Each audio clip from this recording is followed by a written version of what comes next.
I'm honored to be here tonight as Scott Nathan's opening act. I know you're looking forward to hearing from Scott. But on a serious note, let me first begin by expressing again the deepest condolences of the United States to the victims of the terrible train crash in Odisha just a week or so ago. I had an opportunity to speak to my friend, Foreign Minister Shankar, when just shortly after the accident, and just to convey to him how much it had resonated here in the United States as we saw the images, and to let him know that we stand with the people of India as they recover from this human tragedy. Ed, thank you for your incredibly generous words, overly generous words, but especially for your leadership. This could not be, as I'll get into in a few moments, a more critical, a more vital time for our business communities, our private sectors to be working together, and your leadership in helping to make that happen is more important than ever. To my friend, Ambassador Sandhu, thank you for your remarkable work in advancing the relationship between our countries and between our people. Now, I know your relatively new counterpart in India, Ambassador Eric Garcetti, has hit the ground at a full sprint, trying to catch up with you. And maybe more important, your teams are working together, coming up with exciting new ways to further the partnership between our countries. I couldn't be more pleased that both India and the United States have remarkable representatives in each other's countries at this time.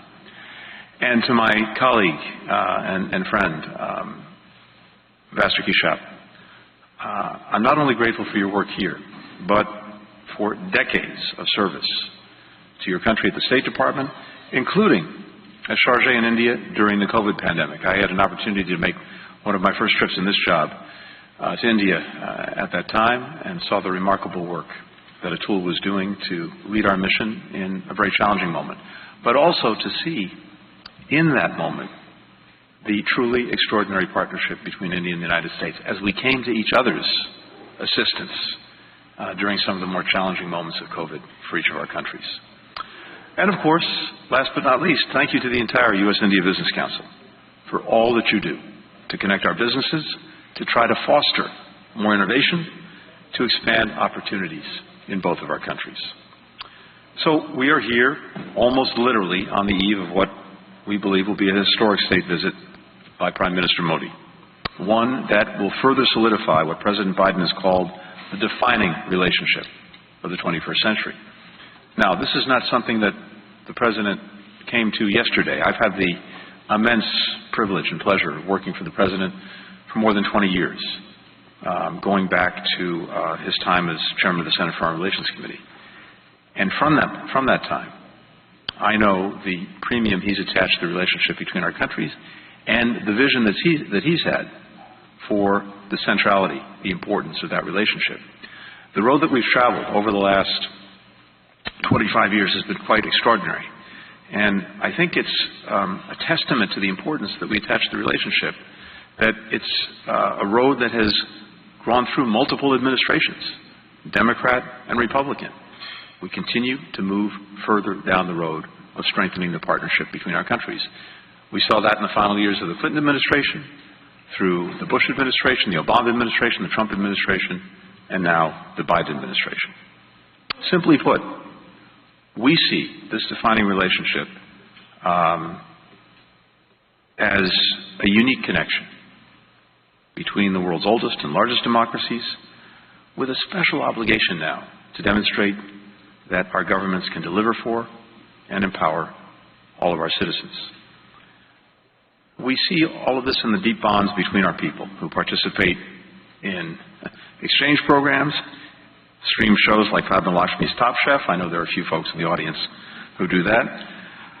But maybe most important, here in the United States, an Indian American diaspora over 4 million strong and growing stronger every day.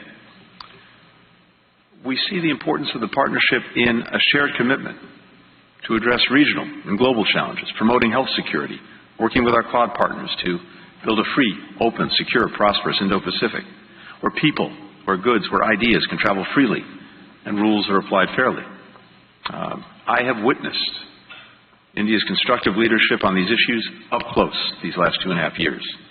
And I see it in their ambitious agenda at this year's G20, in our new I2U2 group with India, with Israel, with the UAE, the United States, and in probably more than a dozen meetings that I've had with my counterpart, my colleague, my friend, Foreign Minister Jaishankar.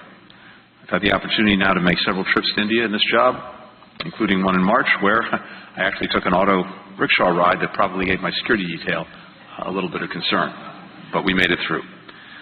But the reason this evening is so important is our conviction that at the heart of the strategic relationship between our countries are economic ties. And under the leadership of President Biden and Prime Minister Modi and private sector leaders in this room tonight and beyond, it is growing stronger by the day. Last year, as you all know, trade between our nations reached a record $191 billion, making the United States the largest trading partner for India. American companies have now invested at least $54 billion in India, from manufacturing to telecommunications. In the United States, Indian companies have invested over $40 billion in IT and pharmaceuticals and more, supporting 425,000 jobs from California to Georgia. Just this February, Air India announced the historic purchase of more than 200 Boeing aircraft, which will support an estimated 1 million plus jobs across 44 of the United States. Both the U.S. and India are making transformative investments in our own countries to build our own strength. President Biden's $1.2 trillion bipartisan infrastructure law, followed after that by the CHIPS Act, and as well the Inflation Reduction Act, Prime Minister Modi's 100 trillion rupee infrastructure plan. All of this will make our economies more productive and more attractive for investors. And India has joined 3 pillars of our new Indo-Pacific economic framework, committing to build more resilient supply chains, to seize clean energy opportunities, and to combat corruption and other challenges that undermine the efforts of our governments. Together, we're helping to shape the innovations of the future, but not just the innovations themselves, also, and this is so critical, the norms, the standards and rules that govern them, from artificial intelligence to quantum computing. In January, this council co-hosted a roundtable where our 2 governments inaugurated a new initiative on critical and emerging technologies. We're elevating and expanding the strategic technology partnership between governments, but also between businesses, between academic institutions in both our countries, because that we believe how technology is designed, how it is used, should be informed by democratic values and respect for human rights. Central to all of this cooperation is diversifying and deepening our supply chains with trusted countries, while also reducing strategic dependencies.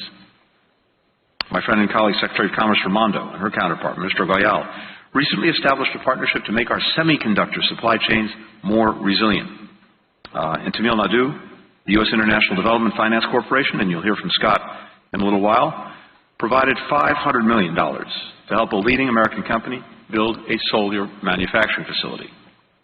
This project will power roughly 30 million light bulbs in homes, in schools, in businesses across India. It will create over 1,000 jobs for Indians and Americans, and, maybe most significantly, it will shift a key component of our clean energy supply chains to a close partner. That's what we mean when we say we are building more resilient, more diversified supply chains. Finally, we are investing in our people.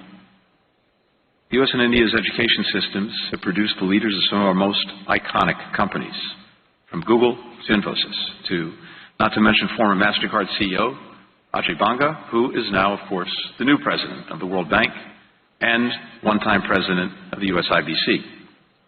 Indian Americans have created a third of all immigrant-funded startups in the United States. Think about that for a minute. That is extraordinarily powerful.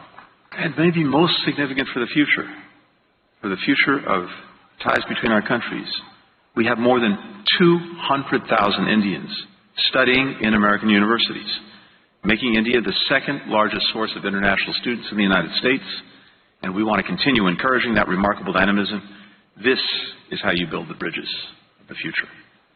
At Howard University last year, when Foreign Minister Jaishankar was visiting, the two of us went there together, and we announced an education and skills development working group to try to address skills gaps, to promote vocational training, to spur entrepreneurship in our countries. Whether it's investing and inventing new technologies, whether it's combating the climate crisis, whether it's helping to build more inclusive economies, I have tremendous confidence that the rising generation of Indians, the rising generation of Americans, will take the relationship between us to new heights.